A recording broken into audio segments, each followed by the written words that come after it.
Friends, welcome back to the my new video guys and my YouTube channel guys. Today friend we are going to talk about guys, how can we reset phone Bluetooth setting in a Tecno mobile.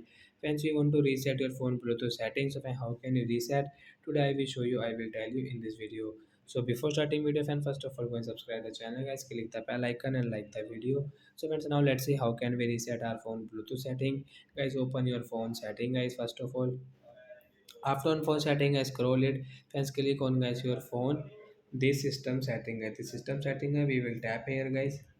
System setting is tap here, and once again scroll. Friends, you can see reset option. Tap here. Friends, click on your reset setting.